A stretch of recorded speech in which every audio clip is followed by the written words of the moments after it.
네, 안녕하세요. 네, 반갑습니다. 이쪽에 남학생들이 앉아있고, 이쪽에 여학생들이 주로 앉아있고, 이쪽 가운데는 이렇게 섞여 앉아있네요. 예, 좋습니다. 아주 보기가 제일 좋은 분단인 것 같습니다.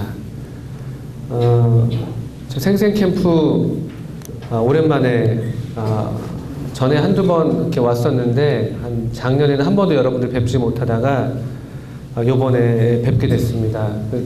오랜만에 보니까 처음 보는 친구들도 많이 있고 또 전에 봤던 친구들도 많이 있습니다. 혹시 저랑 처음 만나는 친구들 중에서 제가 여러분들 다 기억하기를 원하는데 그렇게 할 수 있을지 모르겠어요. 그래서 저는 보통 처음 시간에 여러분들 이름을 다 불러보면서 얼굴을 한번 확인하고 가능한 대로 이름을 다 외우려고 노력하는데 한 2년 전까지는 했었습니다.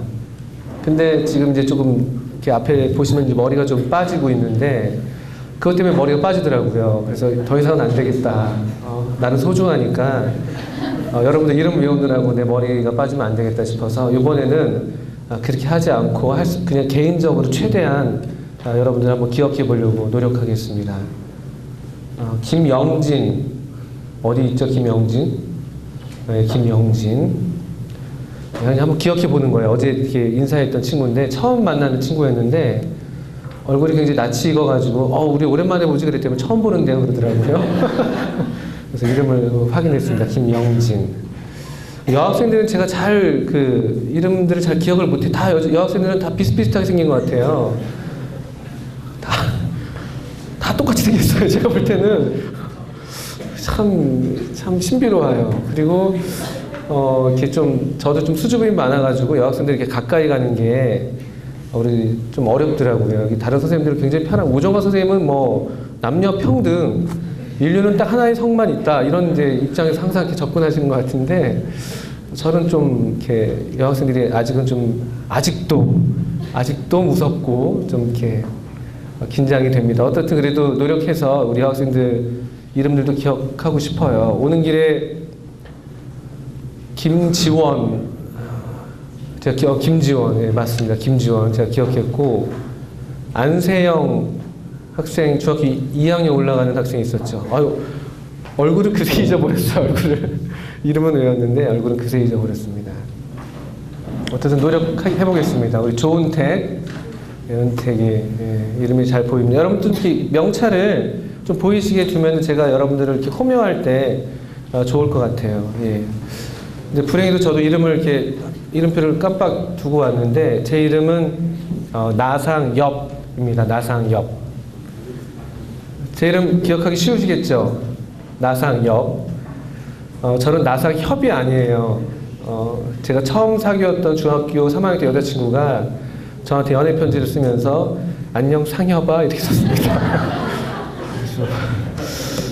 그러나 저는 다 이렇게 받아줄 수 있었어요. 사랑했으니까. 어쨌든 제 이름은 나상 뭐라고요? 네, 엽입니다. 꼭 좀 이렇게 이름을 제 이름 기억 안 하셔도 되겠지만 어쨌든 서로 이름을 부를 수 있으면 좋을 것 같습니다. 저도 여러분들 잘 모르고 여러분들 저를 잘 몰라서 첫 번째 시간 엄청 어색하고 엄청 긴장되는 시간이잖아요. 어제 반응 하나도 없고 밤에 한 바퀴 돌겠다고 그러시고 여러 번 그러셨는데 저도 비슷한 마음이에요. 여러분들 표정을 볼 때 상당히 긴장됩니다. 여러분들 저 무표정한 저 얼굴들 눈에 생기가 없어요. 생기가. 남학생들은 주로 이렇게 고개를 숙이고 있거나 이렇게 보곤 합니다. 굉장히 저를 이제 두렵게 만드는 저 포스들 느껴지는데 좀 도와주셔서 첫 시간 서로 좀 피차 좀 긴장되고 또 서로 좀 재는 시간이잖아요. 그러니까 좀 간 좀 보고 저 사람이 어떤 사람인가. 제가 보니까 이거예요. 이거 정말 우리나라 중학교 2학년 올라가는 아이들이잖아요. 어제 얘기했던 두려운 거죠. 당장 눈앞에서도 전투력이 측정이 안 되는데 어쨌든 이렇게 같이 좀 이렇게 호흡을 맞춰갈 수 있으면 좋을 것 같아요. 저를 좀 이렇게 소개를 좀 드리면은 여러분 그 드라마 최근에 끝났던 드라마 중에 하나 유명했던 드라마 있어요. 여러분 좋아했던 드라마 뭐 있었죠? 여러분 상속자들 좋아할 줄 알았어요. 저도 조금 보다가 끝까지 못 봤었는데 또 그거 말고 네? 저랑 큰일 났다. 이거 내가 준비한 건데 이거 안 맞네요 이게. 이거 다 할 줄 알았는데 응사 그렇지 응사. 남학생들 응답하라 그거 아세요? 알고 있습니다. 좋습니다. 우리 현명이던가? 김현명 맞죠? 강릉교회 김현명 맞네요. 얼굴이 많이 변한 것 같아요 좀 그죠? 예, 어쨌든 예. 알아보기 힘든데 어쨌든 김현명 맞네요. 응답하라 1994 드라마 있었는데 제가 바로 그 응답하라 1994의 주인공입니다. 어쨌든 그냥 94년도에 그 친구들과 함께 대학을 다녔던 그러니까 여러분들 좋아했던 칠봉인가요? 칠봉이? 칠봉이가 제 친구가 되는 거예요. 지금은 이렇지만 걔도 20년 지나면 이렇게 되는 거예요. 칠봉이, 뭐 나정이, 걔네들이 다 이제 제 친구들이었습니다. 저는 이제 94년도에 대학을 들어갔습니다. 어제 잠깐 얘기하셨던 것처럼 저는 국어 국문학과를 다녔었어요. 놀랍게도. 그리고 지금도 후회하진 않습니다. 저는 지금도 물리학을 하시는 저런 분들 보시면은 같이 제가 지금 방을 쓰고 있는데 우리가 지금 물리학적으로 함께 할 수 있는 존재들인지 잘 이해가 가지 않습니다. 저는 언젠가도 말씀드렸지만 플레밍의 왼손 법칙이 아직도 이해가 되지 않아요. 저도 어릴 적에 과학자를 꿈꿨었는데 전혀 이해가 되지 않아서 지금은 이제 꿈을 접고 다른 길을 가고 있는데 제 이름은 뭐라고 그랬죠? 예, 상협이라고 일부러 그러지 마세요. 예, 상협입니다. 제 이름의 뜻을 혹시 추측해 보실 수 있으시겠어요? 제 이름의 뜻. 예? 위에랑 옆에. 야, 놀라운데요? 이 친구 이름이 은택이 원중에 좋은택. 형이 있었잖아요, 그죠? 형 조은광 맞죠? 야, 역시 핏줄이 놀라운 거예요. 이건 정말 하나님이 정하신 법칙이에요. 참고로 말씀드리지만 제 옆자의 받침은 피읍이 아닙니다. 그 피읍으로 쓴 애들도 있었어요. 초등학교 때 나상옆. 위에 한자를 좀 안 해요. 위에 그죠? 옆자에 떠오른 한자는 없었나 보네요. 그죠? 혹시 또 추측해 보실 분 안 계십니까? 어려운 한자죠, 그죠? 여러분 한문 공부 요즘 안 하시죠? 학교에서 한문 배우시는 분 계세요? 한문? 예, 옆자 아는 옆자 뭐가 있죠? 딱 걸렸죠, 그죠? 아무도 손 겨우 들다가 이제 핍박이 없겠지 하고 들다가 모르시겠죠? 상자 혹시 이름에 상자가 들어가는 친구들이 여기 있는지 모르겠어요? 제가 언뜻 보니까 정말 놀랍네요. 상자 들어가는 이름이 하나도 없네요. 학생들 중에서. 그런가요? 제가 언뜻 지금 45명 훑어봤는데 와 놀랍습니다. 없네요. 굉장히 흔한 이름에 많이 쓰이는 게 상자인데 상자는 서로 상자예요. 서로 상자. 아십니까? 서로 상자? 이제 이렇게 하는데 서로 상자. 서로 상호 뭐 이런 것들 있잖아요. 상호, 상생 별로 없네요 단어가. 상자 그런 거 서로 상자고요. 옆자는 여러분 좀 어려운 이 한자인데 빛날 옆자라는 옆자가 있어요. 빛날 옆자. 또 우리 또 은택이 알고 있었는데 이러고 있는데 빛날 옆자입니다. 그래서 이름을 뜻을 풀어보면은 서로 빛난다. 함께 빛난다 이런 식으로 제가 이해를 하고 있어요. 아마 부모님께서 저를 낳으시고 보시고 얘는 혼자 빛날 수 없겠구나. 여러분 보시는 것처럼 혼자 빛날 수가 없는 그런 존재이기 때문에 이름을 그렇게 붙여주시지 않았나 이렇게 생각을 합니다. 여러분들 중에서도 지금 보니까 제가 이름표를 다 갖고 있어요. 이름들이 참 좋은 이름들이 많이 있더라고요. 김다솜 친구 어디 있습니까? 김다솜? 다솜. 김다솜 씨. 다솜이 뭔지 아십니까? 다솜? 혹시 김다솜 친구 자기 이름의 뜻을 알고 있어요? 다솜? 뭐죠? 예, 사랑.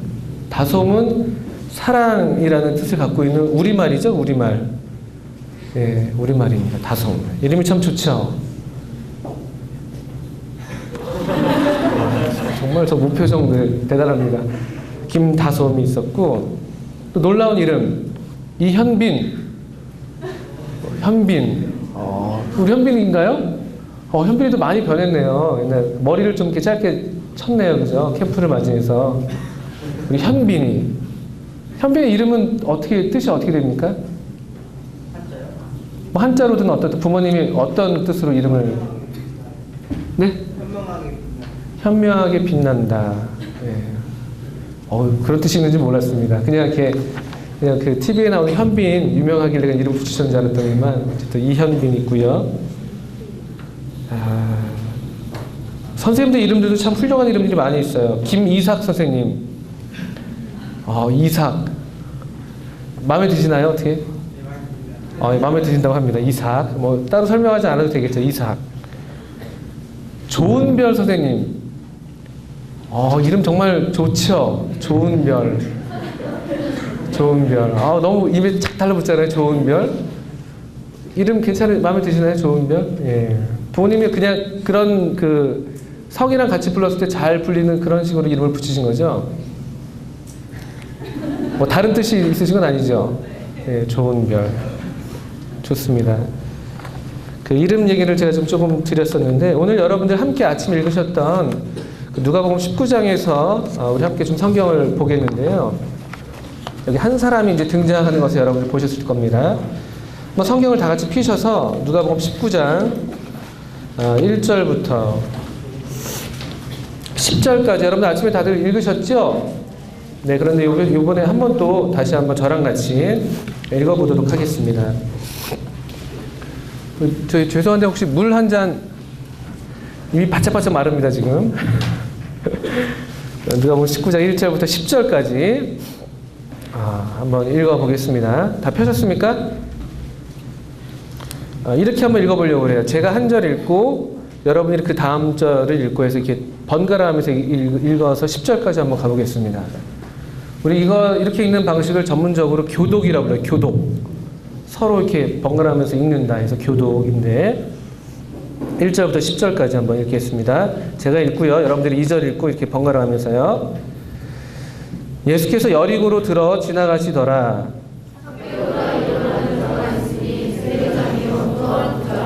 저가 예수께서 어떠한 사람인가 하여 보고자 하되 키가 작고 사람이 많아 할 수 없어.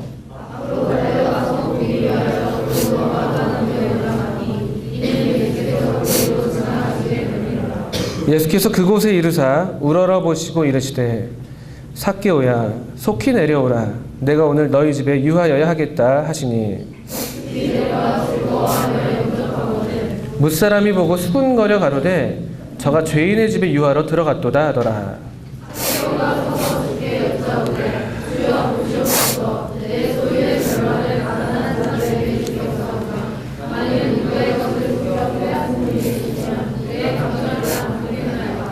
예수께서 이르시되 오늘 구원이 이 집에 이르렀으니 이 사람도 아브라함의 자손임이로다. 예, 감사합니다. 우리 19장 1절부터 10절까지 누가 등장하고 있었죠? 예, 이름이 삭개오. 참 이름 발음하기 별로 좋지 않죠? 삭개오. 느낌이 좋은가요? 삭개오. 계속 불러보세요. 삭개오. 엄청 짜증나는 그런 이렇게 막 이름처럼 이렇게 들리는데, 삭개오. 일단은 발음할 때 된 소리가 들어가면은 이게 목에서 한번 긴장이 생기잖아요. 그래서 듣는 사람들도 된 소리를 별로 좋아하지 않죠. 좀 긴장이 생겨요. 보통 이게 된 소리가 그렇습니다. 어쨌든 삭개오인데, 우리식으로 하면 이제 뭐 삭개오 이렇게 발음되지만 이 사람 이름의 뜻이 참 좋은 이름이에요. 삭개오. 혹시 이 사람 이름의 뜻을 아는 친구는 없겠죠? 예? 그냥 네? 예. 나중에 따로 이렇게 저랑 여러 가지 얘기를 하면 좋을 것 같아요. 예, 삭개오. 이 사람의 이름의 뜻은 청결하다, 의롭다 이런 뜻입니다. 그러니까 우리식 발음으로는 좀 느낌이 안 좋지만 사실은 굉장히 좋은 뜻을 갖고 있는 이름이에요. 아마 이 사람 그 부모님이 등장하지는 않지만 이 사람이 태어났을 때 그런 어떤 바람들, 그런 기대를 갖고 이름을 붙였을지 모르겠어요. 얼굴이 아주 참 정말 깨끗했을지도 모르겠고요. 아니면 그런 정말 내적으로 깨끗한 삶을 살기를 바라는, 청결한 마음으로 이렇게 살기를 바라는, 의로운 삶을 살기를 바라는 그런 마음으로 이름을 지었을지 모르겠습니다. 아까 우리 이름들 다 얘기했지만 저희 부모님은 아마 그런 바람을 가지셨을 거고요.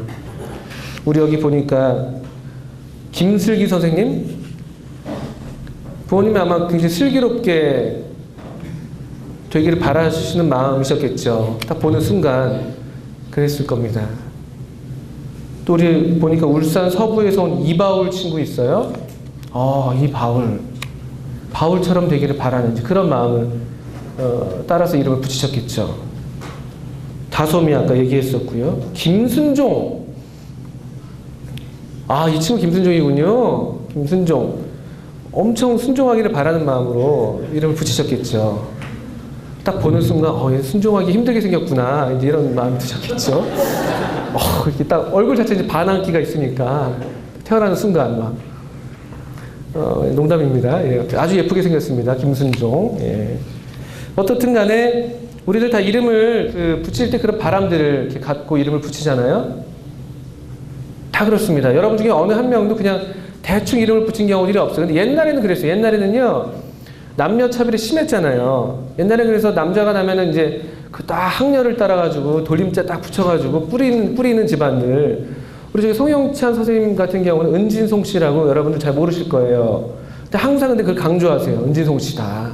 뼈대 있는 집안에. 근자 돌림. 6명의 아이들이 있습니다. 다 뿌리 근자를 딱 써가지고 다 돌리고 있어요. 아주 그냥 뼈대 있는 집안이죠.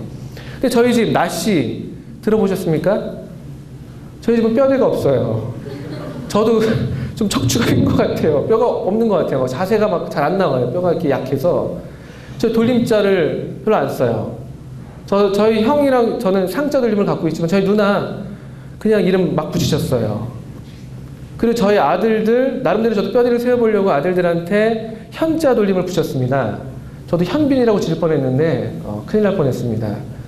현자 돌림을 붙였는데 저희 형네는 그냥 막 붙였어요. 이름이요. 저희 집 뼈대 없습니다. 인정합니다. 뼈대 없습니다. 그리고 뭐 정설은 아니지만 전해진 이야기에 의하면 저희 집안이 그래도 나름대로 옛날에 중인층 정도까지는 갔었는데 역적을 모의하다가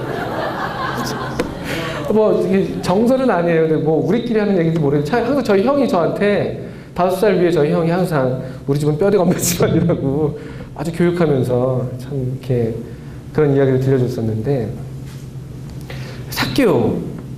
삭기오는 어떻든 그런 부모의 바람을 따라서 이름을 갖고 태어났던 것 같습니다. 그런데 문제는 이거예요. 삭기오는 의롭다라는 이름, 그 뜻을 갖고 있는 이름이고 청결하다 이런 뜻을 갖고 있는 이름인데 그의 삶이 어땠는지 여러분 아십니까? 우리 한번 삭기오의 직업을 볼까요? 직업이 뭐였죠? 세리장. 또 그의 어떤 뭐라 그럴까요? 재력을 나타내는 표현이 뭐가 있습니까? 세리장이 또한 부자라. 뭐 괜찮죠? 세리장이 뭔지 아세요? 세리장? 예, 돈 버는 사람, 세무소라고 그러나요, 요즘에? 세무소? 세무서인가요? 세무서? 어쨌든 세무소가 있으면 세무소의 소장이에요. 장이에요, 장. 그죠? 그냥 보통 직원이 아니라 아주 장이었습니다. 그리고 부자였어요. 돈이 아주 많은 사람이었습니다. 게다가 이 사람이 살고 있었던 곳이 어디죠? 여기 지역에 나오죠. 예수님이 어디를 지나가고 있었습니까? 여리고라는 그 도시를 예수님이 지나가고 계셨어요. 여리고라는 지역은요, 당시 상당히 부유했던 그 헤롯 왕궁이 있었던, 헤롯의 별궁이 있었던 도시로서 아주 부유했던 그런 도시라고 해요. 저도 가보진 않았는데 그렇다고 합니다. 한번 생각해 보세요. 우리나라에서 제일 부유한 지역이 어딘지 아세요? 네? 어디죠? 네, 큰 소리 자신 있게. 자, 강남! 딱 서울의 강남. 강남이 보통 일반적으로 제일 이렇게 부유한 지역으로 알려져 있잖아요. 쉽게 말하면 강남인 거예요. 서울에 예수님이 이제 예루살렘을 향해서 가고 계시는 지금 길이에요. 예루살렘이 당시 이스라엘 수도였잖아요.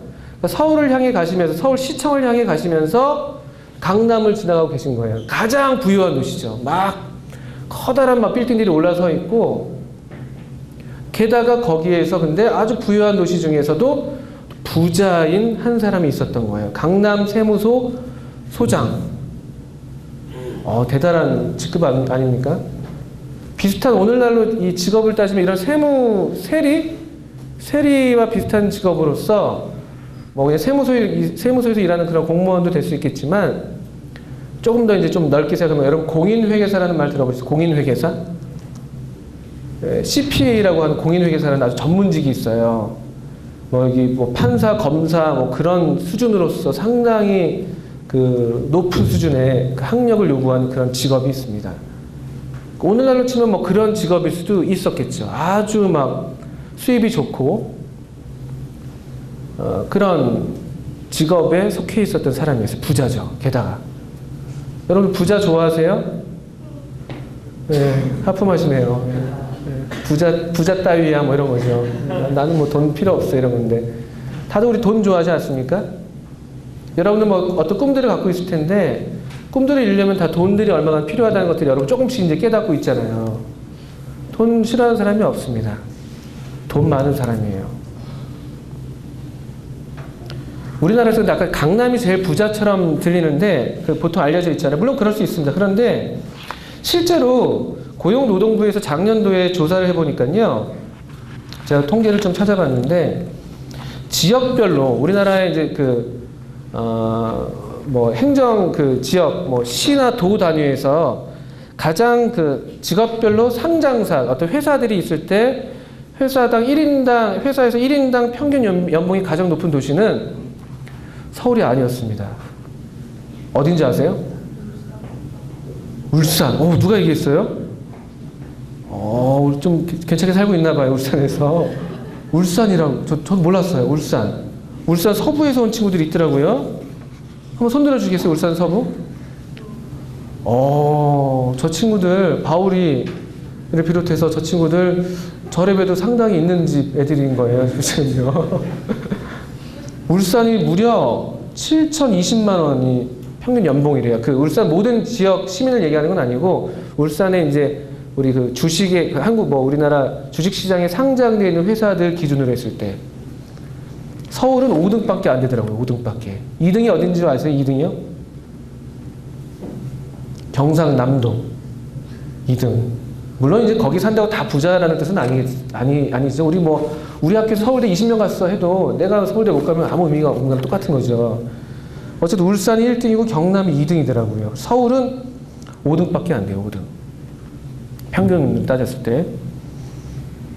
저는 이제 그 5등 그 서울에서도 아주 이제 아래쪽에 산을 뒤로 하는 그런 집에 살고 있는데, 제가 저희 12월 달에 이사했는데 여기 좀 뒤에 산이 있잖아요. 이게 보셨습니까? 우리 지금 캠프장 뒤에 산이 있어서 아침에 딱 창문을 여니까 산이 딱 보이길래 우리 집도 이런 데로 이사 갔어요. 그랬더니 저기 같이 주무셨던 송영차 선생님께서 서울에도 그런 데가 있어? 그러시더라고요. 있습니다. 서울에 있습니다. 어쨌든 그렇고요. 직업으로 따졌을 때 여러분들 이제 직업들 진로에 대해서 좀 얼마나 생각하실 텐데, 여러분들 장래 희망 한번 물어볼까요? 여쭤볼까요? 중학교 3학년 좀 이제 진로 고민할 텐데, 우리 윤남혁, 우리 남혁이 좀 다리 기부스하고 온 친구. 제가 지난 여름에 못 왔었는데, 지난 여름에 바닷가에 가서 일부러 여학생들 앞에서 옷도리를 벗었다고 제가 들었습니다. 네? 여기서 그러시면 안 됩니다. 네. 뭐 보여줄 게 있었나 본데. 네. 우리 윤남혁 친구, 장래 희망이 뭡니까? 네? 조금만 더 크게 해주시죠.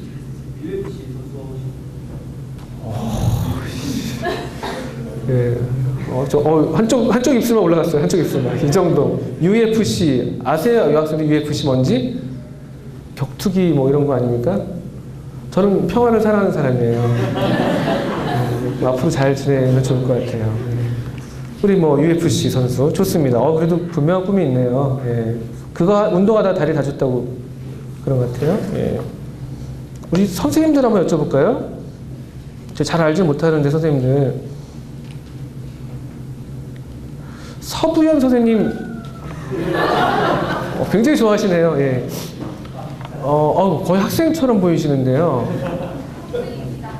예. 대학생이세요? 그냥 예, 거짓말하신 거군요. 예. 학생처럼 보이지만 학생은 아닌 지금 그러신 건데 장래 희망 혹시 아직 갖고 계십니까? 네. 예. 빵 학원을 차리는 빵, 네. 제빵 학원. 제과점을 하는 것도 아니고 제빵 학원을요. 왜 그러시죠? 궁금하잖아요. 궁금해. 일단 빵집을 다니면 기계처럼 빵을 만들어야 하고 밤낮이 바뀌면서 본인 생활도 하기 힘들고 해서 시간 조절을 할 수 있는 학원을 좀 더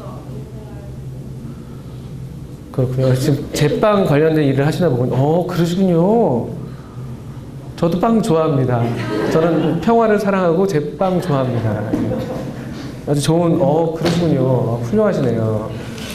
그러니까 본인은 이제 그 밤낮 바뀌는 일은 하고 싶지는 않으신 거고, 학원에서 애들을 가르쳐서 걔들을 보고 밤낮 바뀌어서 일하라고 하시고, 이제 그렇게 하시는 거죠. 좋습니다. 어쨌든. 많은 이제 희망들을 여러분 꿈을 갖고 계실 텐데, 제가 전에 이제 중학생 아이들한테 물어보니까, 여러분 같은 아이들이죠. 물어보니까 아주 그냥 냉소적인 서울의 이제 도시의 아이들이었는데 작년 꿈이 뭐냐 그러니까 애들 정말 아무 생각 없잖아요. 그래도 UFC 이런 건 굉장히 진지하게 남들 고민한 건데 아무 생각 없는 애들 그냥 이렇게 있습니다. 그냥 강남이에요. 강남에 빌딩 하나 있어가지고요. 월세 좀 받아가지고 심심하면 세계 여행 나가고 좀 노후에 좀 그냥 좀 봉사활동 좀 하고요. 이런 얘기를 전문용어로 이제 막 이렇게 말할 수 없겠어요. 저 방송 찍고 있어가지고 하여튼 그냥 내뱉더라고요. 예. 이제 많은 친구들이 되게 우리나라의 이제 중학생 친구들이 이 진로를 탐색하는 그런 시기인데 장래 희망에 대해서 별로 진지한 고민들이 없습니다. 되게 그래서 그냥 돈 되는 직업들을 많이 지금 그냥 선호하죠. 별 생각 없이. 그래서 의사, 판사, 검사, 이런 것. 요즘에는 이제 근데 실제로 직업 선호도 조사를 또 작년에 해봤더니만 1위가 뭔지 아세요? 1위요? 학생 중학교 1학년인데 굉장히 빠르네요, 벌써요. 역시 여학생들이 성숙해요. 남학생들. 네? 여자 선생님, 남자 공무원. 우리 현명이, 현명합니다, 역시. 좋습니다. 맞아요. 요즘에 바뀌었어요. 옛날에는 의사, 대기업 이런 거였는데 요즘에는 1위가요. 직업 선호도가 남녀 다 공통적으로 교사. 우리 중에 교사 선생님들 계세요. 실제로 학교에서 가르치는 우리 송영찬 선생님도 그러시고 저기 고주영 선생님도 학교 선생님, 고등학교 선생님이시잖아요. 그죠? 고등학교에서 무슨 과목을 기술? 굉장히 선생님 같지는 않으시죠? 여러분 모르셨죠? 여러분에서 외모를 보고 사람 판단하면 안 돼요. 선생님, 저는 굉장히 어제도 말씀드렸지만 굉장히 마음에 들어요. 머리 스타일이 저랑 너무 비슷하고 본인도 굉장히 흡족해 하시는 것 같아요. 교사가 1등이에요. 교사가. 배우자 선호도에서도요. 남자들은 내 아내감으로 교사면 좋겠다. 1등. 그리고 아까 얘기한 것처럼 여자들은 내 남편감으로 공무원이면 제일 좋겠다. 이렇게 나왔다고 그래요. 놀랍죠? 요즘 너무 이제 너무 직업이 불안정하니까 좀 이제 안정된 직업들을 선호하는 것이. 옛날에는 좀 돈이 최고였고요. 또 우리나라에서 실제로 가장 연봉이 높은 직업군이 어딘지 아세요? 교사들은 돈 많이 못 벌어요. 사실은요. 교사들은 돈은 많이 못 벌지만 오래 할 수 있다는 장점이 있는 것이죠. 그것 때문에 교사를 선호하는 건데 실제로 돈을 가장 많이 버는 직업군, 돈 많이 벌고 싶은 친구들 잘 들으셔야 돼요. 네? 삼성.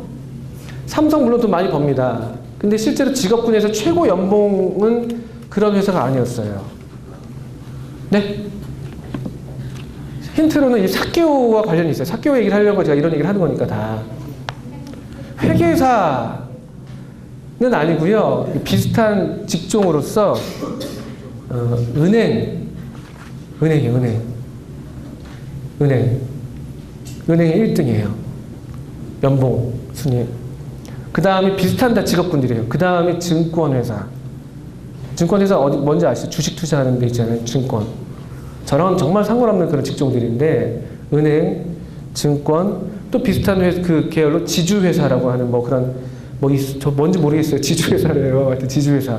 이게 1, 2, 3이에요. 은행 중에서 연봉 중에서 신한금융지주 평균 연봉 1억 원.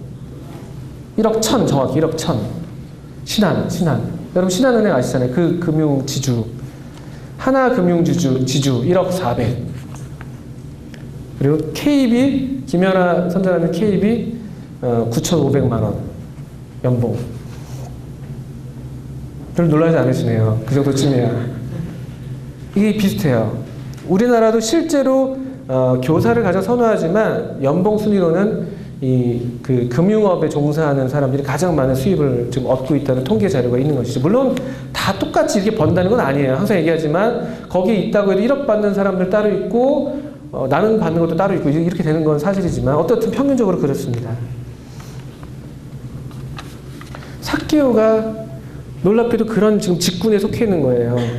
여리고 강남일 수도 있고 울산일 수도 있고요. 거기서 지금 신한금융지주 회사에서 연봉을 엄청 많이 받고 있는 거죠. 굉장한 부자였습니다. 아마도 부자였기 때문에 그 주변에 사람들이 많이 있었을 거예요. 돈 달라는 사람, 돈 필요한 사람들이 많이 있잖아요. 되게 그리고 돈 있는 친구들 주변에 애들이 꼬이잖아요. 뭐라도 하나 얻어 먹을 수 있지 않습니까? 솔직히 여러분은 물론 이제 안 없어 보셔서 모르시겠지만 저도 이렇게 유년 시절에 그렇게 유복하진 않았거든요. 그래서 좀 돈 있는 친구들이 핫도그 같은 거 먹잖아요. 핫도그 학교 끝나고. 그럼 이제 돈 있는 친구들은 그냥 핫도그를 와그작만 먹어요. 전혀 거침없이. 조금 없는 애들은요 어떻게 하는지 아십니까? 저희는 그렇게 했습니다. 핫도그에 먼저 이 겉에 발려지는 밀가루를 먼저 먹습니다. 가운데 뭐가 남죠? 소세지. 소세지를 어떻게 먹어야 하는지 아세요? 여러분들은 물론 이제 바로바로 깨물어 먹겠죠. 저희는 빨아 먹었습니다. 그 향을 느끼는 거예요. 향을요. 우린 맛이 아니라 향이에요. 향. 빱니다. 더 놀라운 사실은 그 빨고 있는 걸 와가지고 뺏어 먹는 놈들이 있었다는 거예요. 하이에나 같은 놈들. 저는 그래도 빨 수는 있었어요. 저는요. 어떻든 그리고 이제 되게 그 조금 부잣집 애들 주변에 친구들이 같이 따라다니면서 먹을 때 하나씩 좀 얻어 먹을 수 있으니까 저희 집 애가 학교 끝나고 저희 집 애가 지금 초등학교 이제 4학년, 5학년 올라가는데 학교 끝나고 되면 엄청 기뻐하면서 왔어. 아빠! 오늘 진짜 맛있는 거 먹었대요. 왜? 그랬더니 내 친구가 컵라면 2젓가락 줬어. 그러더라고요. 그래서 컵라면 사와라. 딱 컵라면 사줘. 제가 그 정도 해줄 수 있으니까. 저 좀 있으니까. 너 먹고 싶은 컵라면 다 사와. 왕뚜껑 사와. 왕뚜껑. 어떻든 이 지금 사케오는 그런 사람이라는 거예요. 힘이 있었겠죠. 그런데 놀라운 사실은요. 사람들은 우리가 지금 보통 생각할 때는 이렇게 생각하고 있지만 실제로 사람들은 사케오를 어떻게 생각했는지 여러분 아십니까? 성경을 우리 읽은 본문을 잘 한번 또 생각해 보세요. 사람들은 사케오에 대해서 어떠한 마음을, 어떠한 생각을 갖고 있었을까요? 네? 네! 부정적, 죄인. 어디 나와있죠? 몇 절이죠? 19장 7절을 보니까 정말 놀라워요. 우리 예수님이 사케오의 집에 들어가는 걸 보더니만요. 7절 한번 읽어볼까요? 무사람이 보고 수군거려 가로되 저가 누구의 집에 갔다고요? 죄인의 집에 들어갔대요. 사케오를 가리켜서 사람들은 죄인이라고 불렀어요.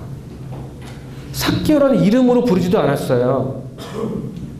저가 사케오의 집에 들어갔다 이렇게 얘기해도 되잖아요.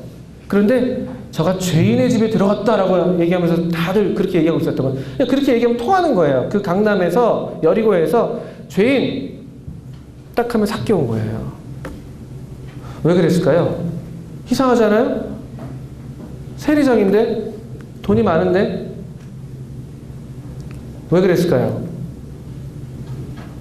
왜 이 사람은 죄인이라는 얘기를 들었을까요? 한번 생각해 보세요. 세리장이가 죄인이라는 소리를 들을 이유가 어떤 이유가 있을까요? 돈을 빼앗으니까.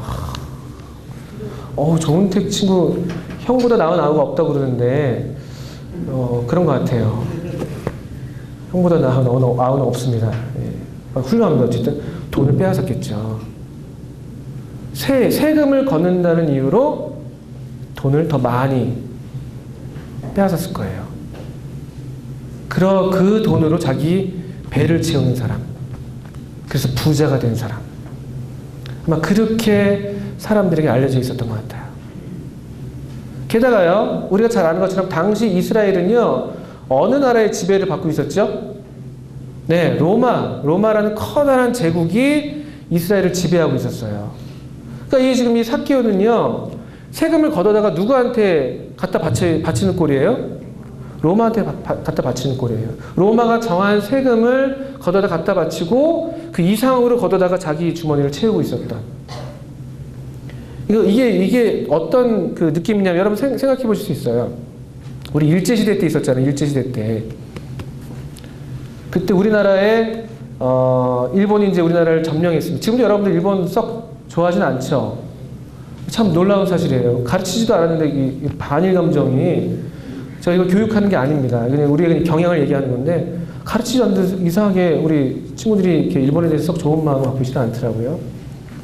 근데 어떻든 간에 일제시대 때 그 일본의 앞잡이 역할을 하면서 우리 동포의 그 주머니를 털어다가 일본에 그 바치는 그런 사람들인 거예요. 친일파. 창씨개명 하죠. 창씨개명 딱. 보통 창씨개명은 낙가무라예요. 낙가무라. 뭐 이런 이름으로. 그리고 딱 떠오르죠. 친일파 하면 딱 어떤 이미지 떠오릅니까? 생긴 게 어떻게 생겨야 돼요? 친일파. 네, 일단은 되게 만화에서 여러분 뭐 만화 영화나 만화에서 친일파들 보통 그려내면요. 눈이 어떻게 생겼죠? 눈이 이렇게 생겼죠. 눈이 이렇게 생겼어요. 친일파들은. 그리고 코 밑에는 항상 코수염이 그렇게 산적처럼 나 있지 않죠. 항상 이렇게 나야 됩니다. 이렇게. 제가 직접 그려줄 수도 없고 참 볼만할 텐데 그죠? 저 옛날에 별명 낙가무라 이런 얘기도 들었었는데 이렇게 딱 친일파. 엄청 막 살랑살랑대고 막. 그 일본한테는 살랑살랑대고 우리 동포들한테는 막 함부로 대하는 전형적인 그런 친일파를 떠올리시면은 아마 삭개오가 당시 그런 사람이 아니었겠냐라는 것이에요. 사람들은 삭개오를 싫어했어요. 겉으로는 좋아했을지 모르겠어요. 겉으로 돈이 있으니까. 같이 뭐 밥도 먹었겠죠. 식사하면서 뭐 얘기 끝에는 항상 좀 돈 좀 빌려주세요. 또는 뭐 세금 좀 깎아주세요. 이런 얘기 이제 거래를 했겠죠. 그런 종류의 인간관계가 있었지는 몰라도 그를 좋아하는 사람은 이 마을에 아무도 없었습니다. 그렇게 얘기할 수 있어요. 사람들이 다 삭개오 등 뒤에서 수군거리고 있었다는 것을 우리 7절에서 봤잖아요. 무사람이 수군거려 가로되 저가 죄인의 집에 유하러 들어갔다. 죄인.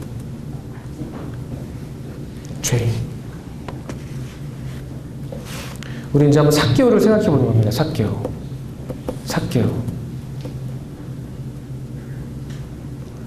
돈이 많습니다. 좋은 도시에 살고 있습니다. 직업이 좋아요. 행복할 것 같죠? 그런데 삭개오는 그러지 않았어요. 삭개오는 정말 참 가장 우리가 가장 견디기 힘든 어떤 삶의 종류가 뭐냐면요. 잘 살고 못 살고 이런 게 중요한 게 뭐 돈이 있냐 없냐가 중요한 게 아니라요. 자기가 어떤 정말 원하는 내가 의미 있다고 생각하는 그런 삶대로 살지 못하는 게 우리를 가장 괴롭힙니다. 여러분 조금 더 이제 그 인생을 겪어보면요. 내가 정말 이렇게 살고 싶은데 나는 이런 삶이 의미 있는 삶이라고 생각하는데 그렇게 살지 못할 때 그것만큼 괴로운 게 없어요. 삭개오는 청결한, 의로운이라는 이름의 그 뜻을 갖고 태어난 그런 기대를 갖고 그런 소원을 갖고 태어난 그런 아이였어요. 근데 자기의 삶은 정말 그 이름과는 정반대의 삶인 거예요. 자기 모순이죠. 자기 자신에서 어떤 이런 불일치, 자기 자신 안에서 어떤 분열이 일어나는 거, 이게 얼마간 우리가 다 자아 분열을 겪고 있는 거예요. 내 삶의 의미, 내가 의미를 두는 이 삶의 양상이 있는데 거기에 미치지 못하는 삶을 우리 다 어느 정도 살고 있는 것이죠. 근데 이 사람은 특히나 더 아주 극에서 극을 지금 달리고 있는 것이죠. 마치 이바울이었나요? 바울이 이바울이었던가요? 이바울이 이름이 이바울이잖아요. 딱 우리 기대할 때 이바울이면 어떤 종교, 어떤 신앙을 갖고 있어야 될 것 같아요? 이바울이 하면 딱 전형적으로 이제 뭐 목사님, 이바울 목사 딱 어울리잖아요. 근데 이바울 승려 이름 이바울 막 이것만큼 어색한 게 그런 거예요. 지금 삭개오가 딱 그런 경우인 거예요. 딱 이름을 들었을 때 이름이 김순종 엄청 순종하네 막 슬기는 무슨 막 이렇게 되는 거예요. 막 좋은 별 같은 소리 하고 있는데 막 이렇게 되는데 이제 이렇게 되는 거야. 제가 여러분 그렇다는 게 아니라 사람들 인식에서 삭개오라는 이름이 들릴 때마다 삭개오 같은 소리 하고 있네. 이렇다는 거예요. 삭개오 자신도 그런 어떤 내적인 어떤 모순과 공허감과 그런 어려움 가운데 있었다고 우리가 짐작할 수가 있습니다. 그래서 삭개오는 2절 이후에 3절 이후에 볼 때 예수님을 보고 싶었던 거예요. 소문이 들려갔겠죠. 일찍부터 예수님은 세리와 죄인들의 친구라는 그런 별명을 들어왔던 분이었거든요. 누가복음 15장 같은 경우에서 우리가 잘 알 수 있는 그런 내용들이에요. 돈이 있었지만 가진 게 많았지만 사실은 아무것도 가지지 못한 사람이었어요. 돈은 많았지만 진실한 사람의 마음 하나 얻지 못했던 그런 사람. 모르겠어요. 가족 이야기가 나오지 않는 걸 봐서는 가족들도 뭐 어떤 이유인지 모르지만 벌써 떠나지 않았나. 그 부모들도 벌써 세상을 떠났다거나 홀로 지금 살고 있는 그런 사람이었을 가능성이 크지 않나 싶습니다. 주변에 아무도 없어요. 자기를 사랑해주는 그런 부모님도 계시지 않은 것 같아요. 자기를 향해서 더 이상 부드러운 그런 부드러운 목소리로 삭개오라고 이름 불러주는 그런 분도 없어 보입니다. 처음 내 이름을 불러주었던 그 아버지도 어머니도 안 보이는 거예요. 친구도 없어요. 사람들은 내 이름을 부르지 않아요. 아무도 내 이름을 부르지 않아요. 내 앞에서 고개를 굽신굽신하고 있지만 나한테서 친한 척하고 있지만 나는 어깨동무를 하고 있지만 사실은 아무도 내 이름을 부르지 않아요. 그리고 등 뒤에서 나를 가리켜서 손가락질하는 그런 종류의 삶을 살고 있었다고 우리가 생각할 수 있지 않을까요? 저는 이 삭개오의 모습에서 저의 모습을 보게 되고 우리들의 모습을 보게 돼요. 우리도 비슷해요. 우리 원래 사람은 혼자 살도록 지어지지 않았거든요. 기본적으로 우리가 출생할 때부터 혼자 출생하는 경우가 없습니다. 다 부모님의 도움을 받아서 부모님을 통해서 나와서 가족이라는 하나의 공동체 안에 우리가 존재하게 돼요. 사람은 혼자서는 결코 존재할 수가 없는 그런 동물이에요. 그런데 우리 지금 원래 사람이 그렇기도 하고요. 또 지금 아마 우리 여러분 청소년기에 우리가 지금 겪고 있는 이런 문제들 중에서 가장 큰 문제는 우리가 뭐 돈 걱정합니까? 솔직히 공부 걱정도 안 해요. 솔직히 여러분들 안 하잖아요. 걱정 뭐 시험 점수 딱 나면 아유 그래도 돈 돌아오면 다 잊어버리잖아요. 우리가 걱정하는 딱 한 가지는 제가 볼 때는 친구 문제예요. 외로운 거, 소외당하는 것, 따돌림 당하는 것. 그것만큼 우리를 긴장하게 하는 게 없고 또 반대로 말해서 그것만큼 우리에게 절실한 그런 필요가 없어요. 누군가 내 곁에서 내 이름을 불러줄 수 있는, 나를 정말 받아줄 수 있는, 내가 어떤 모양을 보여도, 내가 이렇게 저렇게 형편없는 모양이 보이더라도 나를 다 받아줄 수 있는 그런 사람 한 명. 우리가 다 그런 사람을 필요로 하고 있잖아요. 여러분, 얼마나 친구 관계가 피곤해요. 제가 보니까 여학생들 특히 피곤하죠. 여학생들은 왜 그런지 모르겠어요. 그러지 마세요, 좀. 여학생들 너무 제가 피곤하게 사는 거를 너무 얘기를 많이 들어가지고 너무 불쌍해요, 볼 때. 편하게 친구랑 얘기를 못 하더라고요. 등 돌리면 딱 이런 꼴 나거든요. 등 돌리면은. 만났을 땐 좋아요. 막, 우리 못한 얘기 내일 만나서 얘기해. 막 이러고. 만나서 얘기 들어보면 뭐 아무 쓸데없는 얘기도 막 하면서. 그래서 오늘 중요한 얘기 못했으니까 또 다음에 만나자 하고 막 이러면서 막 하고 하다가 등 돌리면 다른 애들 만나면 다 이렇게 하더라고요. 여러분 얘기하는 거예요, 여러분. 제가 어디서 그런 애들 만나겠어요? 교회 애들. 교회에서 막 그냥 뭐 얘랑 붙었다, 쟤랑 붙었다, 울고 짜고 막 구석에서 막 저러고 있고 교회 안 나오네, 마네 막 그러고 있고 엄마 찾아오시고 막 학교도 아니고 교회에서 막 그러고 있더라고요. 미치겠어요. 남자애들 아무 생각 없어요. 우리 그냥 딱 보면 끝이야 그냥 그걸로. 재밌게 놀다가 더 좋은 친구가 있으면 이제 가면 돼요 그냥. 아무 뭐 그 뒤가 없어요 뒤가. 단순하죠 그냥. 마음에 안 들면 한 대 툭 치고 막 이러고 말고 막. 되게 근데 표현의 어떤 방식이 다르다 할지라도 우리가 다 마음 가운데 이런 외로움의 문제를 가장 두려워합니다. 또 그만큼 가장 진실한 친구면 친구고, 그게 친구가 어떤 형태로 올지도 몰라요. 그냥 여러분 동갑내기일 수도 있고 선배일 수도 있고 여기 선생님들이 여러분들이 그런 좋은 친구가 될 수도 있고 여러분 부모님이 그런 친구가 될 수도 있고. 근데 중요한 거는 아무도 없을 때 곁에 무수한 사람들이 있지만 그런데 정작 내 곁에 아무도 없을 때 그것만큼 무서운 게 없는 거죠.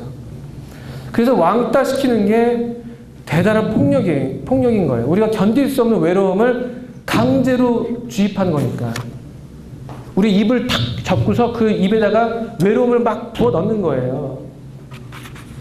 그만큼 우리의 존재를 지식시키는 게 없어요. 우리가 그렇게 지음받은 사람이 아니니까. 하나님이 형상대로 지음받았기 때문에 우리는 철저하게 관계를 필요로 하는 존재인 거예요. 하나님도 한 분이시지만 세 분이잖아요. 삭개오는 그런 외로움에 밤잠을 못 잃었을 때가 한두 번이 아니었을 겁니다. 그때 예수님의 소식이 바람을 따라 들려온 거예요. 갈릴리에서 오신 그 찬송이 있던데 바람결을 따라서 예수님의 소문들이 들려오는 거예요. 그리고 예수님은 지금 예루살렘을 향해 가시고 계십니다. 그 여정 가운데 여리고를 지나고 계신 거예요. 삭개오도 이 기회를 놓치고 싶지 않았던 거예요. 뭔지 모르지만 그러나 누군가가 정말 필요했던 거예요. 근데 문제가 있었어요. 3절의 문제죠. 어떤 문제가 있었습니까? 삭개오한테 있었던 문제는 뭐예요? 예수를 보고자 했어요. 아주 좋은 마음을 갖고 있었습니다. 어떤 문제가 있었죠? 키가 작았어요. 예나 지금이나 키가 작은 거는 참 괴로운 일인가 봐요. 제가 여기 와보니까 이게 그렇게 높은 것 같지는 않습니다, 선생님. 딱 좋아요. 키가 작았어요. 또 다른 문제가 뭐가 있었죠? 사람이 많아. 두 가지가 문제예요. 문제는 항상 나에게는 문제가 하나 있고요. 외부에 있는 문제가 또 있습니다. 이 키가 작다는 건 물리적으로 물론 이제 삭개오는 봐야 했었으니까 예수님을 물리적으로 봐야 했었으니까 좀 평균 이상의 키가 필요했었겠죠. 그런데 이것이 꼭 물리적으로 우리가 받을 필요가 없는 게 여러분 키가 작다고 해서 예수님을 못 보는 게 아니잖아요. 지금은요. 우리 누구도 예수님을 볼 수가 없거든요. 또 다른 말로 하면 누구도 그런 면에서 영적인 면에서 예수님을 다 볼 수가 있는 것이죠. 근데 우리에게는 모든 공통적인 문제는요. 키가 작다는 문제, 이 문제는 마치 그 로마서 3장 23절에 이런 말씀이 있는데 모든 사람이 죄를 범하였음에 하나님의 영광에 이르지 못하더라 라는 말씀이 있잖아요. 하나님의 영광이란 높은 어떤 기준이 있는 건데 다 키가 작은 거예요. 모든 사람이 다 이 하나님의 영광이라는 그 거룩한 표준에 미치지 못하는 다 키가 작은 상태에 있는 거예요. 누구도 우리 힘으로 예수님을 볼 수가 없어요. 예수님께 나아갈 수도 없고 예수님을 만날 수도 없는 거예요. 그건 그래서 비단 지금 진짜 키가 작은 사람들만의 문제가 아니라 여기 앉아있는 모두의 문제가 되는 것이죠. 저도 그렇고요. 저도 그랬고요. 또 다른 또 실제적인 문제를 얘기하고 싶어요. 사람이 많은 것도 문제입니다. 여기 이 사람들요, 다 예수님을 좀 따라서 그 행렬에 가담해서 예루살렘 향해 가는 사람들이에요. 다 예수님의 소위 말하면 팬들이에요, 팬들. 예수님의 팬들이 예수님 주위에 가득했습니다.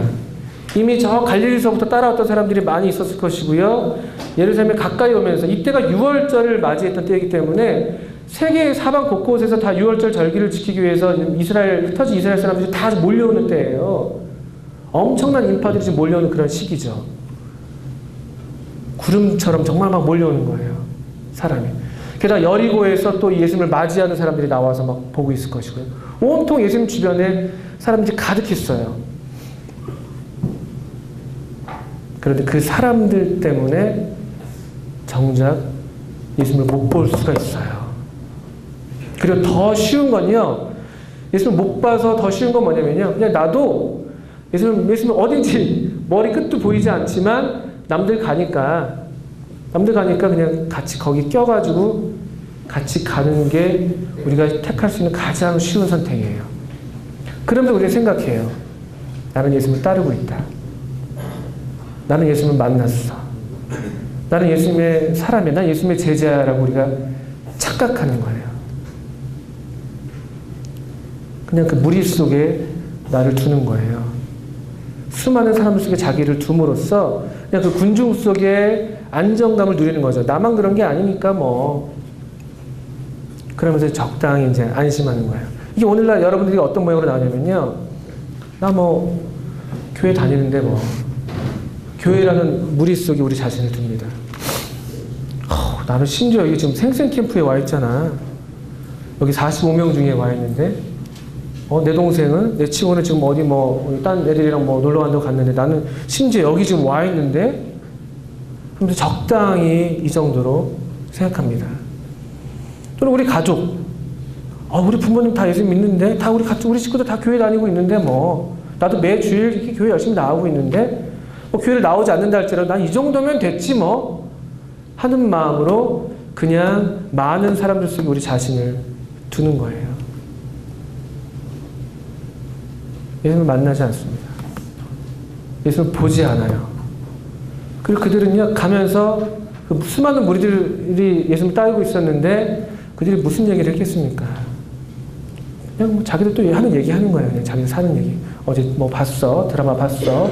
오는 길에 저기 어디 요단강 저쪽에서 그 생선회가 맛있던데? 이런 얘기 하는 거예요, 그냥. 그래서 같이 6월절인데 또 가고 막. 왔다 갔다. 그렇게 해서는 예수님을 볼 수가 없습니다.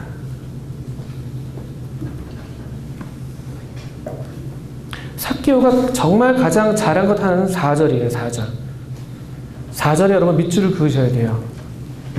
4절은요, 삭개오는 그냥 많은 사람들 속에서 그냥 거기에 그냥 머물러 있지 않았다는 게 굉장히 중요한 거예요. 여러분들 중에서도 그냥 캠프에 와 있으니까 나도 그냥 캠프 일정 쭉 따라가고 말씀 듣고 그냥 이렇게 했으면 됐지 그걸로 충분하지 않습니다.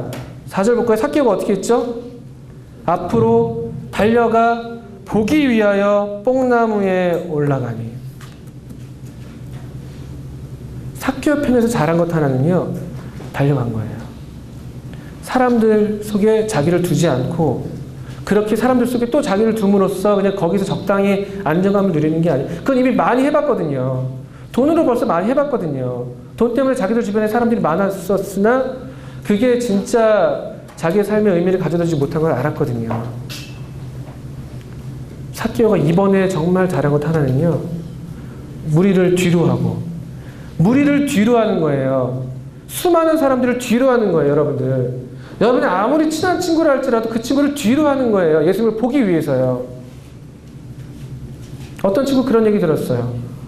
오빠 구원받으면 나도 구원받을 거예요. 그게 무슨 상관이에요? 저 친구 예수 믿으니까 나도 예수 예수 믿기 전에 나도 안 믿을래요. 그런 말이 어딨어요. 그렇게 해서 여러분들은 계속 예수 못 만나는 거예요. 계속 그냥 수많은 무리 속에서 팬들로 그냥 지내는 거예요. 이 팬들은요, 아무 의미가 없어요. 한번 볼까요? 19장, 37절이요. 이 무리들. 상태 좋을 땐 이렇습니다. 19장 37절. 제가 읽어볼게요. 이미 감람산에서 내려가는 편까지 가까이 오시매 제자의 온 무리가 자기의 본 바 모든 능한 일을 인하여 기뻐하며 큰 소리로 하나님을 찬양하여 가로되. 제자의 온 무리가 기뻐하며 큰 소리로. 이 제자는 진정한 의미의 제자가 아니에요. 다 막 찬송했어요. 호산나 호산나 하면서 막 엄청 찬송했죠. 다 예수님을 좋아했어요. 예수님을 싫어하진 않았다고요. 다 좋아했어요. 다 영접하는 것처럼 보였어요. 그런데 이 무리들은요, 금세 바뀌어요. 23장 보세요. 누가복음 23장 18절.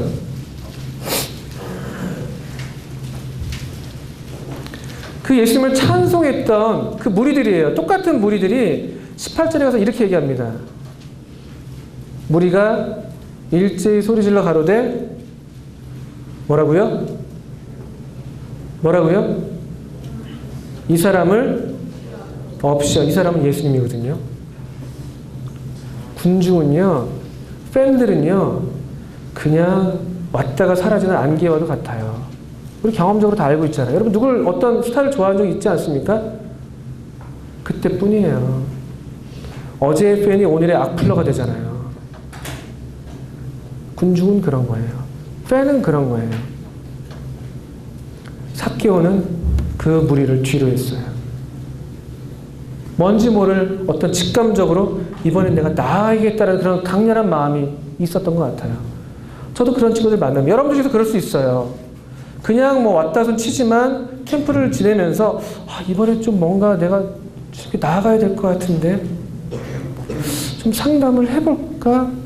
나도 정말 이대로 정말 살고 싶지는 않은데 이게 뭐야? 맨날 캠프에 왔다 갔다 하면서 캠프 왔을 때 구원받고 끝나면 또 아니고 지겹다 지겨워.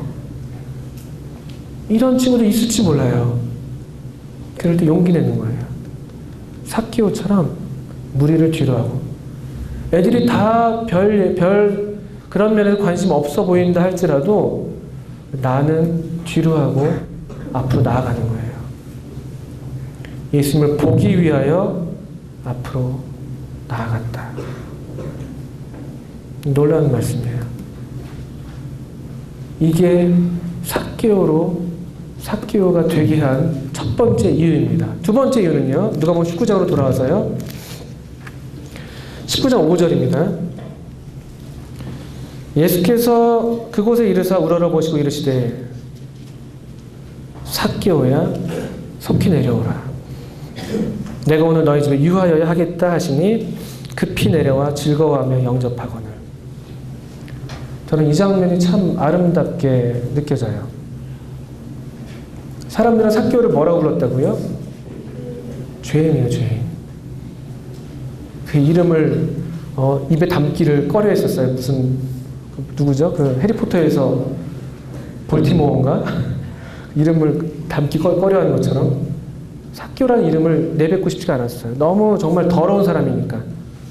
그 더러운 사람한테 이렇게 좋은 이름으로 부르고 싶지 않았던 거죠. 근데 예수님은요, 19장 5절 보니까 뭐라고요? 삭개오야. 예수님은요, 우리 예수님은요, 삭개오로 부르시는 분이세요. 삭개오로 부르셔서 삭개오로 살게 하시는 분이세요. 삭개오.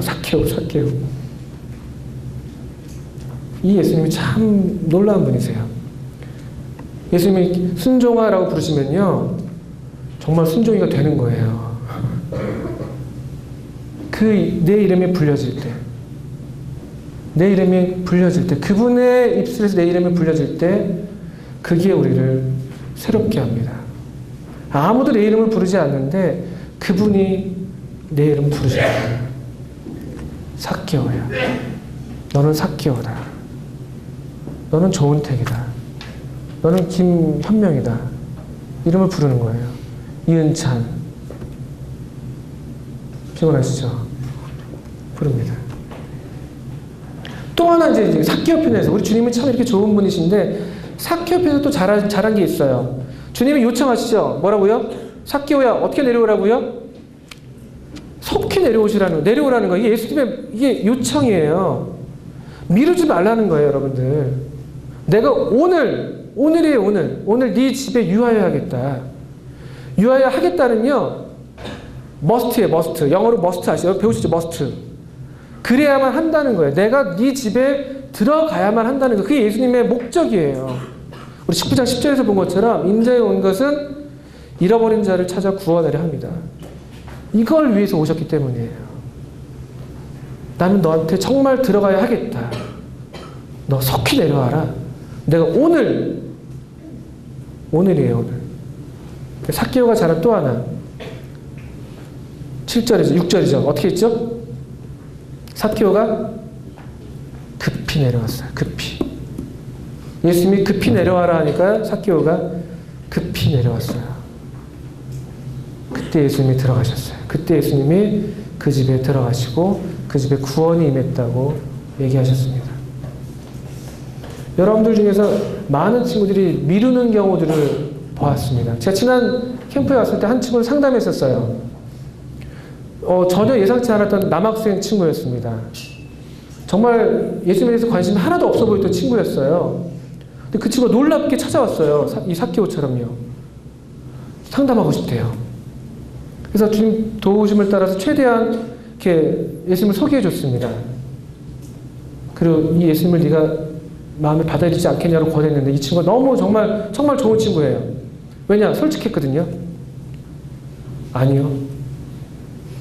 아니래요. 왜 그래? 제가 깜짝 놀랐어요. 저 분위기 좋았거든요. 막 오늘 하나 낚는구나. 주님 감사합니다. 이런 찰나였는데 방심한 순간 갑자기 아니요 딱 그런 거예요. 왜 그랬더니 아직 하고 싶은 게 너무 많아요. 딱 그러더라고요. 놀랍지 않습니까? 제가 그 친구를 존중해요. 그 정직함. 그 친구를 제가 계속 기도하고 있습니다. 기대하고 있어요. 오늘 여기 함께하지 못했지만 제가 기도하고 있습니다. 그 정직한 영혼을 주님을 만나주시겠구나.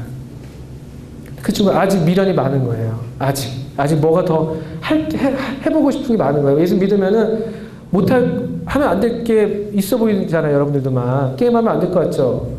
막 뭐 노래방 가면 안 될 것 같고 이런 얘기들 막 들려오니까 나는 그렇게 못할 것 같으니까 예수님 안 믿을래 이렇게 하는 경우들이 있는데 그렇지는 않습니다. 어쨌든 뭐 기회가 되면 그것도 설명드리겠습니다만 그런데 삭개오가 잘한 한 가지는 미루지 않았다는 거예요. 예수님이 급히 내려와라 속히 내려와라 했더니만 속히 내려왔어요. 그때 그 집에 예수님이 유하시고 그 집에 구원이 이르렀습니다. 여기 재미있는 것은요 9절 말씀이에요.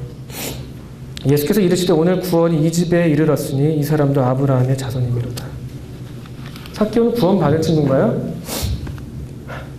이 친구 구원 받은 친구인가요? 네? 삭개오 구원 받았습니까? 구원 받았죠. 예수님이 이렇게 말씀하셨으니까요. 예수님이 오늘 이 집에 구원이 임했다고 그러시잖아요. 근데 또 재밌는 건요. 예수님이 이 친구를 구원하신 방식은요. 모르겠습니다. 여러분들이 이제까지 이렇게 들어온 방식과는 또 다른 면이 있지 않나 생각하는 거예요. 실제로 이 집에 임한 건 뭐였어요? 누가 이 집에 들어간 거죠? 예수님이에요. 예수님이 들어오면 예수님이 우리 마음에 우리 집에 예수님을 모셔드리면 그분이 우리 마음에 들어오면 그게 구원이에요. 예수님이 구원이에요. 그분을 받아들이는 것, 그분과 인격 대 인격으로 만나서 관계 맺는 것,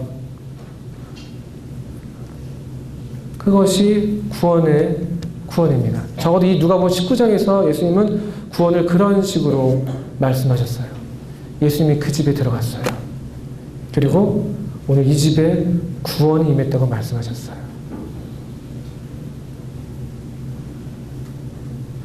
구원은요, 또 참된 제자의 삶은요, 영생이라고 하는 것은요, 하나님과 예수님과 깨어졌던 관계를 다시 회복하는 것입니다. 그분을 여러분의 집으로 모시는 거예요. 여러분 마음으로 모시는 거예요. 그분과 더불어서 먹고 마시고 그분과 함께 사귀고 이런 것이 영생이고 구원이에요. 그래서 요한복음 17장 3절에서는 영생은 유일하신 참 하나님과 그의 보내신 자 예수 그리스도를 아는 것이다. 아는 것이다 그랬어요. 그분을 아는 거예요. 그분을. 하나님을 알고 그분을 아는 것. 사람을 아는 방식대로 아는 거예요. 사람을 알 때 팬이 스타를 아는 방식은요, 스타의 프로필을 외우는 거예요. 근데 제자가 스타를 아는 방식은요, 그 사람을 아는 거예요. 그 사람이 어떤지를 아는 거예요. 함께 지내면서, 함께 사귀면서. 예수님은 오늘 바로 이 시간에 또 이 캠프에 여러분들의 이름을 부르십니다. 여러분 한 분 한 분 이름을 다 부르세요. 여러분이 얼마나 외롭고 얼마나 쓸쓸하고 얼마나 두려워하고 얼마나 무서운지 예수님이 아십니다. 여러분 곁에 수많은 사람들이 있다 할지라도, 많은 친구들이 있다 할지라도, 여기 지금 함께하고 있다 할지라도 여러분 철저히 혼자라는 사실을 알고 있어요. 우리가 정말 두려워하는 게 지옥이 두려운 이유는 지옥불을 우리가 두려워한다기보다는요, 거기 홀로 남는 게 두려운 거예요. 나 혼자 거기 간다는 것. 지옥은요, 자기밖에 없는 곳이에요. 무수한 사람들이 있지만 자기밖에 없는 곳. 천국은요, 하나님과 올바른 관계를 맺고 하나님이 계시고 거기에 다른 사람들과 올바른 관계를 맺는 것. 그것이 천국이고 그것이 영생입니다. 오늘 여러분들을 부르세요. 내가 오늘 너희 집에 유하여야 하겠다. 속히 내려오라. 여러분 어떻게 응답하시겠습니까? 여러분 언제까지 머무르실 거예요? 언제까지 저 군중 속에서, 저 팬들 속에서 여러분 그 속에 그냥 있으면서 거기에서 안주하시겠어요? 지금은 그럴 때가 아니에요. 여러분 깨어나셔서 그분께로 달려나가야 할 때입니다. 주님이 도우셔서 우리 모두에게 그분께로 달려나가는, 또 그분이 부르실 때 급하게 내려와 그분을 영접하는 그런 은혜가 우리 모두에게 있기를 바랄게요. 마칠게요. 다 갔습니다. 님은 가셨습니다. 함께 기도하고 마치겠습니다.